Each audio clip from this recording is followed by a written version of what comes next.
Mes chers, bonjour, encore une vidéo parce que nous sommes le 1er septembre aujourd'hui. Et le 1er septembre, pour ceux qui me suivent, c'est le jour du tirage des déesses. Ce petit mode d'emploi, vous l'avez dans les fiches Anacarte mode d'emploi. Il fait partie des 11 fiches de tirage. Et tous les premiers du mois, je vous invite à exercer votre rencontre avec vos déesses. Alors vous voyez, si vous commandez ce petit mode d'emploi, je vous précise que vous avez un petit jeu offert avec. Il est au prix de 35 €, mais un petit format l'accompagne et vous pourrez faire votre propre tirage. Si vous ne l'avez pas, eh ben ces vidéos, c'est une manière un peu de vous expliquer comment, une fois que vous aurez acquis vos propres outils, votre petit compagnon de conscience, eh bien vous pourrez simplement vous inspirer de ces vidéos et faire votre propre tirage. Et si vous n'avez pas envie d'avoir votre propre jeu, à partir du moment, vous le savez, où je fais un tirage en direct comme ça, c'est ce que j'appelle un tirage collectif. Donc ce tirage, il peut simplement vous inviter à regarder où vous en êtes de vos archétypes féminins ensemble. Alors nous allons parcourir, vous voyez, je vais vous montrer tout de suite pour essayer de ne pas perdre de temps, Artémis, Athéna, Aphrodite, Héra, Hestia, Déméter, Corée et Perséphone, qui n'est autre que son alter ego. Perséphone, c'est la même que Corée, mais une fois qu'elle est passée dans le domaine de Hadès, le royaume des enfers. Mais ça, je vous l'expliquerai au fur et à mesure, et vous devez déjà le savoir. Alors, moi, j'ai découpé mes petites fiches, donc je les ai là, ça sert à ça, vous voyez. Et vous avez 8 petites fiches que je vais aussi tirer au hasard. Je vais les mettre ici pour que vous les voyez bien. Est-ce que vous les voyez? Oui, c'est parfait. A priori, on voit le jeu et nous allons tout de suite commencer. Alors, moi, j'avoue que j'ai fait des photocopies de cette fiche-là d'évaluation, ce qui me permet de chaque mois, vous voyez, je commence à en avoir un petit paquet, hein, chaque mois faire mes évaluations et surtout regarder quel rapport j'ai avec l'archétype. Est-ce que ma notation a monté ou a descendu? Parce que pour moi, ce qui est le plus important dans ces notations, c'est pas tant la note que vous attribuez, mais comment est-ce qu'elle a évolué par rapport au mois précédent? Comment, par exemple, si vous avez eu une Aphrodite faible le mois précédent, eh ben, est-ce que vous avez réussi à la restaurer et avec quelle aide, de quel autre archétype de gardienne, de déesse en vous? Donc, on va le faire tout de suite. Moi, j'ai mon petit papier. Je ferai mes évaluations après parce que ce serait trop long de le faire avec vous. Donc là, je vais simplement faire mon tirage. Et une fois que j'aurai fait le tirage, je prendrai le temps d'évaluer, évidemment, toutes ces petites personnes qui habitent à l'intérieur de nous. La première chose à faire, vous le savez, c'est la coupe. La coupe, elle nous permet de savoir comment on en est en rapport à moi dans le monde. Moi, l'humile, donc ma nécessité d'entrer en communication ou en tout cas d'évaluer mon partenaire intérieur. Et dans le monde, Oulpe, et Oulpe, c'est vraiment la carte de l'accompagnement de l'invisible. Donc, ces deux cartes, elles vont nous dire d'une certaine manière comment je vais rentrer en relation avec Hestia. Vous voyez, Hestia est reliée à Oulpe, avec ma fervence, avec ma foi intérieure. Et puis, pour l'humile, eh bien, elle est reliée à Héra. Nous avons une coupe qui est reliée à 2 déesses. C'est assez rare, mais c'est comme ça. Et donc, cette rencontre, elle se fait déjà entre 2 gardiennes principales, Héra et Hestia. Héra, l'épouse et la compagne parfaite, et Hestia, la fervente, la vestale, la gardienne du feu. Où est-ce que j'en suis de ces 2 archétypes? C'est la première question. Alors, maintenant que j'ai fait ma coupe, je vais simplement prendre mes petites cartes des déesses ici, que je vais mettre de cette manière-là. Voilà, par exemple. Je vais les disposer comme ça. Ah ben, vous ne les voyez pas, donc c'est pas très intéressant. Allons-y. Je vais les disposer comme ça. 1. Je ne sais pas ce qu'il y a derrière. Hein. Je vais les tirer au hasard. 4, 5. Ah, il faut que la table rentre dedans quand même. 1, 2, 3, 4, 5. On va faire un tirage qui va ressembler à peu près à une pyramide inversée aujourd'hui. Voilà mes 8 cartes. Est-ce que vous les voyez à peu près? Je prends le temps. Oh non, tiens, si je faisais comme ça, voilà. Donc, peu importe comment vous les disposez, hein, ça c'est vraiment à votre fantaisie. Tiens, j'ai envie de faire ça plutôt. Voilà.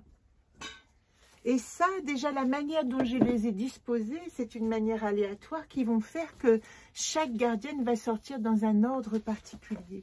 Alors moi, sur mon papier, et si vous l'avez, et je vous invite, quand vous écouterez ce tirage, peut-être tout simplement, alors je vais vous faire un gros plan, à recopier, mais je vous le remontrerai évidemment. Et puis, à chaque fois qu'il y a un tirage, prendre le temps de faire votre notation, ce que je ferai moi après. On a dit qu'on avait une coupe avec l'humile et Houlpe. La première déesse qui va nous intéresser, c'est Artémis. Artémis, elle va parler de notre rapport à la nature, sur 3 points, à notre solidité sur 3 points et à notre autonomie sur 4 points. Donc, je vous fais un gros plan que vous pouvez regarder en mettant sur pause. Vous pouvez évaluer votre Artémis et vous allez rencontrer votre Artémis à la lumière de l'anacarte associée Vagane. Ça tombe bien, nous sortons de la guérisseuse, c'est Vagane, hein. D'ailleurs nous sommes en plein dedans, cette pleine lune bleue qui nous dit comment nous allons réparer, nettoyer, je vous parle des 13 bains de Ellul, pour rentrer dans un nouveau cycle. Et en fait, compte, c'est intéressant parce que Artémis intervient en premier avec la guérison en disant: où est-ce que je suis de mon rapport à ma nature, à mon autonomie, à ma solidité? Artémis, c'est la déesse qui est en relation avec les éléments naturels autour d'elle. C'est Diane chasseresse. Et comment je vais pouvoir affronter mon nouveau cycle avec la guérison de cette Artémis en moi? Première carte. Il faut que je fasse un peu plus vite si je veux aller jusqu'au bout. Mais Artémis, Vagane. La deuxième déesse, c'est Corée. Corée, c'est l'enfant intérieur. Corée, elle est associée à Bosem dans le jeu Anacarte, évidemment. Je vous la laisse ici pour que vous fassiez un petit stop. Et je vais tout de suite regarder quel est l'archétype qui me permet de rentrer en relation avec Corée. Udurse, intéressant. Corée, elle nous demande d'entrer dans notre jardin d'enfants, mais de matérialiser. Si je veux recommencer un nouveau cycle avec Udurse associé à Corée, c'est que j'ai envie de mettre dans la matière mes nouveaux jeux, comment je m'amuse. Alors Corée, vous allez la noter avec quel est votre rapport au jeu sur 3, quel est votre rapport aux rigolades, est-ce que vous vous êtes amusé dans ce mois sur 3, et quel est votre rapport à la protection. Est-ce qu'en tant qu'enfant intérieur, vous vous sentez bien protégé? Et ça, c'est sur 4, qui vous donne évidemment un total sur 10. Je vous laisse la noter et évidemment évaluer avec l'archétype Udurse comment vous pouvez matérialiser la solidité et la joie de Corée. Troisième déesse, Perséphone. C'est intéressant parce que Perséphone arrive juste après Corée qui n'est autre que son double. Corée, c'est la petite fille magique, innocente et qui, au moment de la puberté, est enlevée par le roi des enfers et va devenir Perséphone, celle qui explore ses ombres. Alors moi, je la relie évidemment à l'image de l'adolescente rebelle, mais comment est-ce qu'elle va explorer ses ombres? Et Perséphone, elle nous demande de noter notre rapport à notre lucidité sur 3, notre rapport à nos ombres éclairées sur 4 et notre rapport à nos doutes fertiles. Quel est mon rapport à Perséphone et comment je rentre en relation avec Perséphone? Regardez, je ne peux pas. Pourquoi? Qu'est-ce qui m'empêcherait de rentrer en relation avec mes ombres? J'ai sorti encore, qui est la carte qui dit « Ah !» il va falloir que je regarde ce qui n'est pas possible pour moi. Et vous savez que sur les cartes encore, later et blanc, encore je ne peux pas, later je ne veux pas, blanc je ne sais pas, je retire une carte. Elle dit Perséphone, Et c'est très intéressant parce que suis-je, c'est la carte qui nous attend la semaine prochaine, si je ne regarde pas mon identité profondément, comment est-ce que je pourrais analyser mes ombres et être lucide par rapport à moi-même? Donc Perséphone, ce mois-ci, elle va nous demander un effort de lucidité par rapport à notre identité. Ne pas se leurrer sur qui je suis, c'est vraiment le message de Perséphone pour ce mois-ci. La 4e déesse. Alors prenez le temps, hein, là je parle parce que normalement vous êtes censé mettre sur stop, évaluer votre déesse et réfléchir par rapport au mois d'avant si la note est plus forte ou moins forte, et dans ce cas-là, comment vous pouvez l'aider évidemment. Déméter. Déméter, c'est notre 4e déesse intérieure.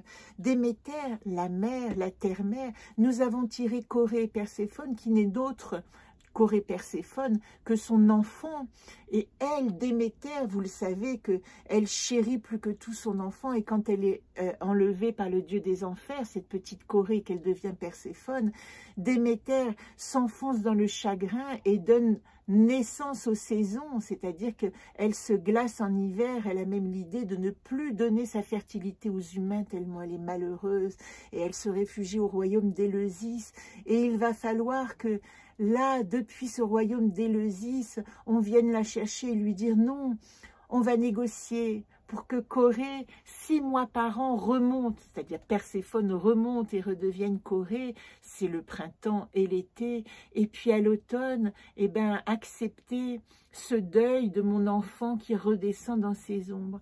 Voilà Déméter. Déméter, vous pouvez la noter sur 4 par rapport à la confiance de maman. Sur 3, l'amour de maman, celui que vous donnez et celui que vous recevez. C'est important de sentir quel est votre rapport maternel dans votre lignée. Et puis la tendresse que vous donnez et que vous recevez, c'est sur 3 aussi. Un gros plan sur Déméter. Et maintenant que j'ai tiré Déméter et que je vous ai donné cette notation, même si vous vous êtes arrêté avant, regardez comme c'est beau. Déméter, si vous avez fait le gros plan, elle est reliée à Moumim. Et c'est incroyable parce qu'aujourd'hui, c'est le 1er septembre, premier bain de Élul, si vous avez aussi suivi ma chronique. Et le premier bain de Élul, il est relié à la mission d'âme. Donc, c'est très important avec Déméter d'aller approfondir. Moi, je vous enjoins vraiment, si vous avez les fiches mode d'emploi, est-ce que je vais le retrouver, à aller faire votre tirage de mission d'âme. Et vous avez de toute manière la petite vidéo. Est-ce que je l'ai là? Non, je ne l'ai pas. Pourtant, je l'ai vu passer tout près, tout près. Non, pas ici non plus. Bon, elle s'est enfuie. Allez voir le tirage de mission d'âme dans ma petite chronique quotidienne d'aujourd'hui. Et si vous avez le mode d'emploi, il sera aussi dans l'agenda 2024, faites votre mission d'âme. Parce que Déméter, votre archétype maternel vous invite à aller révéler. Vous savez qu'on dit que la mère, elle nous montre notre lignée de femmes, et c'est aussi d'elle que nous allons pouvoir comprendre notre mission de femme, notre chemin de femme. Tandis que Tormo, qui représente le père, il va plutôt représenter notre présence sociologique au monde. Donc ici, il vous est vraiment demandé, avec Déméter, d'explorer votre chemin, votre lignée de femme. Voilà sur quoi vous pouvez réfléchir. La 6e déjà, est-ce que nous sommes la 5e? C'est Hestia. Alors Hestia, vous vous rappelez que nous avons eu Houlpe en coupe. Et Houlpe n'est autre que l'archétype qui accompagne Hestia. Hestia la fervente, la vestale. Quelle est la dimension de ma foi? Alors là, je vais noter sur 3 ma pratique, mes rituels. Je vais noter sur 4 mon rapport à ma foi profonde, et je ne parle pas de croyance, et je vais noter sur 3, est-ce que j'ai eu des moments d'illumination ce mois-ci? Et Hestia, Je vous laisse un petit temps, évidemment, de notation, mais elle est associée pour la rencontrer à l'archétype Néris. Estia, elle dit, je dois trouver la foi dans mon clan et dans ma tribu. Et il semblerait que c'est un message très important ce mois-ci, que essayer de retrouver d'où je suis issue avec Néris, comment mon passé m'a permis de me rencontrer aujourd'hui et du coup, quelle est la nature de mon clan, des gens à qui je me relie. Voilà à quoi est reliée Estia la fervente. Elle est reliée d'une certaine manière à ma tribu terrestre. Peut-être pas que terrestre d'ailleurs. La 6e, c'est Aphrodite. Aphrodite, c'est ce qu'on appelle la déesse à la fois vulnérable et vierge. Et cette nature d'Aphrodite, elle nous demande d'explorer quel est notre rapport à notre corps et à notre beauté sur 3.